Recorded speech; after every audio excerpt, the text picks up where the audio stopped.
Chapter 1: The Whispering Walls. Lila pressed her nose up against the dusty window of Maplewood Library. "Are you sure this place has a secret room?" she asked. Max, who wore a backpack bigger than he was, nodded. "Yep, my cousin told me. He said there's a room so secret even the librarians don't know about it." Sophie pushed her glasses up her nose. "Or maybe he just made it up," she said, raising one eyebrow. But Lila grinned. "Only one way to find out." The library was old, very old. The wood floors creaked with every step. The smell of paper and lemon cleaner filled the air. Tall shelves stretched up to the ceiling like giant trees. Some of the books were so dusty they looked like they hadn't been touched since dinosaurs roamed the earth. "Let's start in the history section," Lila said. For hours they explored. They peeked behind paintings. They tapped on wooden panels, listening for hollow sounds. Max even tried pulling on a globe like it was a secret lever. Nothing happened. "This is harder than finding a unicorn in a cornfield," Max said, plopping down in a beanbag chair. Lila sighed. Maybe it was just a rumor. Just then, Sophie froze. "Shh! Listen," she whispered. The library had always been quiet, but now they heard something different. A soft, whispery sound, like someone telling a secret just out of reach. "It's coming from over there," Sophie said, pointing to a crooked old bookshelf in the history section. The kids tiptoed toward it, their hearts thumping like tiny drums. Max nearly tripped over his own shoelaces, but caught himself just in time. Lila pressed her ear against the wall. The whispering was louder now, swirling like a gentle breeze. She ran her fingers along the wall and stopped. "I feel something," she whispered. The others crowded around. Lila dug into a tiny crack between the panels. Her fingers touched something cold and metal. With a tug, she pulled out a small, ancient key. Dangling from the key was a scrap of old parchment. The handwriting was curly and strange, like it belonged in a fairy tale. Max squinted at it and read aloud. "Where stories end and dreams begin, look beneath the lion's grin." The kids stared at each other. "Lion's grin?" Sophie asked. Then they all said at once, "The statue at the front!" They looked at the key. They looked at the parchment. They looked at each other.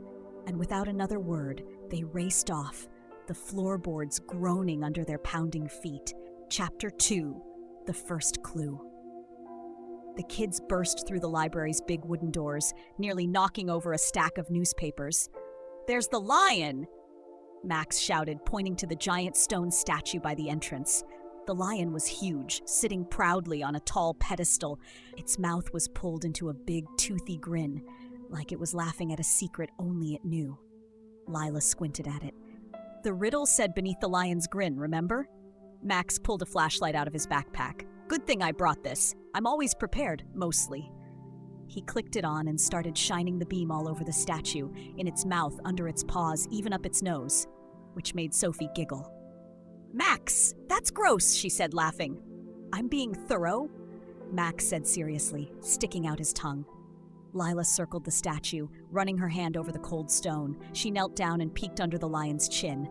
"Wait, I see something," she whispered excitedly.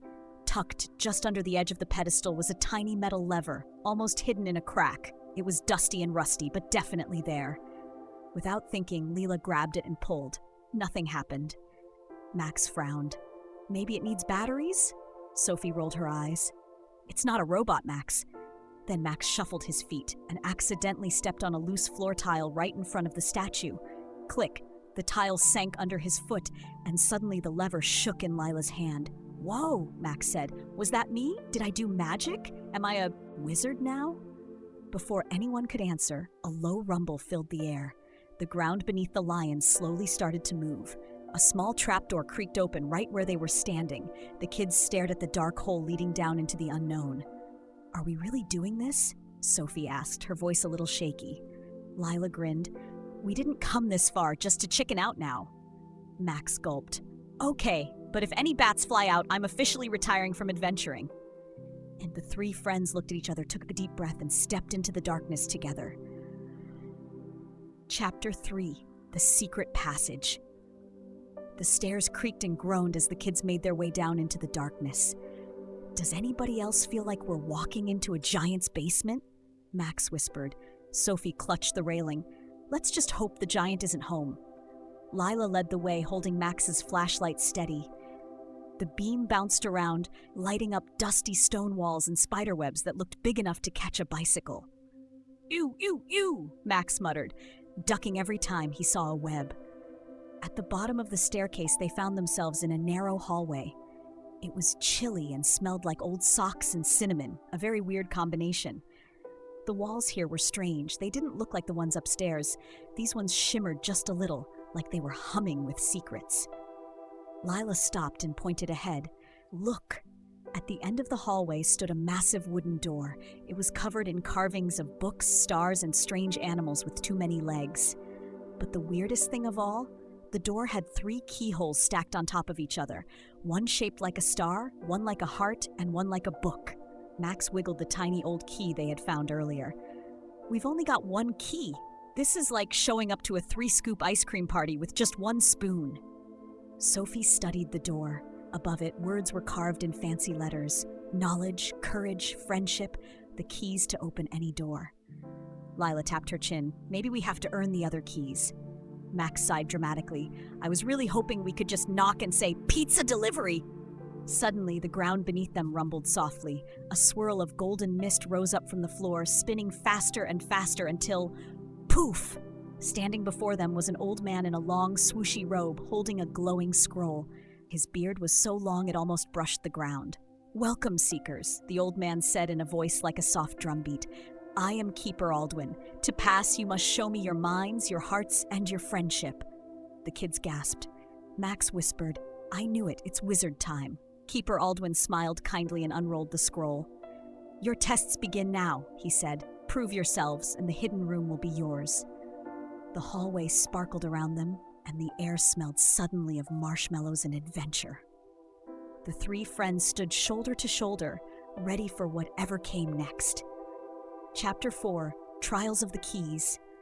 Keeper Aldwin's scroll floated in the air, spinning slowly. Words appeared across it like magic. Trial 1, the Book of Secrets. A glowing arrow shot out from the scroll and pointed down another hallway. "Follow it," said Keeper Aldwin, with a twinkle in his eye. The kids hurried after the arrow. Their shoes squeaked on the stone floor. At the end of the hall, they found a room filled with dusty old books stacked higher than Max's head. "How are we supposed to find 1 book in here?" Max asked. "It's like finding a jelly bean in a jelly bean factory." Lila spotted a clue taped to the wall. "The Book of Secrets has a purple cover, a gold star, and smells like peppermint." Sophie immediately got to work, sniffing books. "Ah, this one smells like old socks," she said, making a face. "This one smells like cheese." Max gagged. Finally, Lila pulled a book from a top shelf. It was purple, had a golden star on the front, and when she sniffed it, it smelled exactly like a candy cane. "I found it!" she said. The book buzzed in her hands and popped open. A small golden key floated up from the pages. "1 key down!" Max cheered, doing a little dance that made Sophie giggle.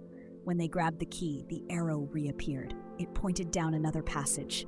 Trial 2, the Hall of Courage. This hall was darker. The lights flickered. Spooky shadows danced along the walls. I think I forgot I had to wash my socks today," Max said, backing up. Lila grabbed his hand. "We're in this together, remember?" Holding hands, they tiptoed forward. Suddenly, boo! A suit of armor toppled over with a loud crash. Max screamed and jumped a mile high. Then he laughed when he realized it was just a clumsy old armor statue.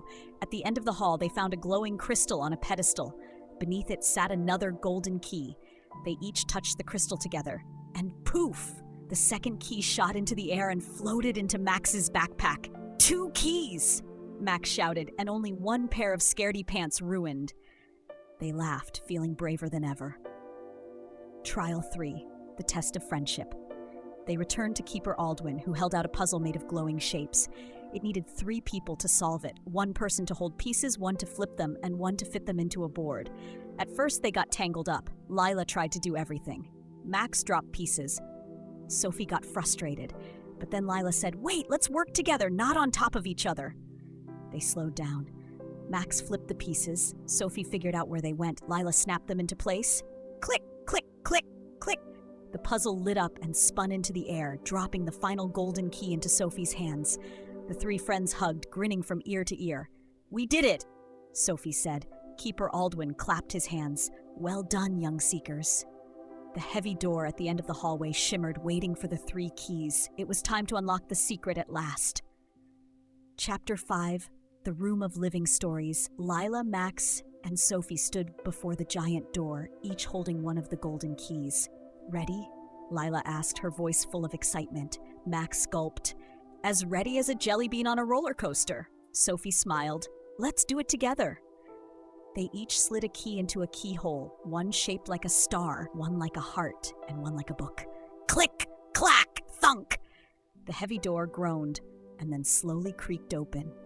A warm golden light spilled out, wrapping around them like a cozy blanket. The smell of fresh cookies and new books filled the air. The kids stepped inside, and their mouths dropped open. The room was magical. Books floated gently through the air like butterflies. Characters from fairy tales and adventures walked right out of the pages. Pirates with parrots on their shoulders, talking dragons, knights in shining armor, and even a giggling group of tiny dancing mice. The walls shimmered with moving pictures, like windows into other worlds. One showed a castle in the clouds. Another showed a jungle full of singing monkeys. Sophie clapped her hands with joy. "It's a library of living stories." Keeper Aldwin appeared beside them, smiling. "This is the room of living stories. Only the bravest, smartest, and kindest can find it." He handed each of them a small golden notebook and a magic pen. "Here you can write your very own story," he said, "and whatever you imagine will come to life here." Max grinned. "I'm going to write a story about a pizza that flies and saves the world." Lila laughed. "I'm writing about a talking tree that gives good advice." Sophie beamed. "I'm making a story about a rainbow whale who sings lullabies." They sat down together on a floating couch made of clouds and began to write. As their pens moved across the pages, colorful sparks filled the room. A flying pizza, a wise old tree, and a singing rainbow whale popped into life, swirling happily around them. When they finished, Keeper Aldwin handed each of them a tiny golden bookmark shaped like a key. "Whenever you need a little magic," he said, "these will remind you where to find it, inside your imagination." The 3 friends hugged each other tightly. As they left the secret room, the door gently closed behind them, sealing the magic safely inside. But in their hearts, the magic would stay forever.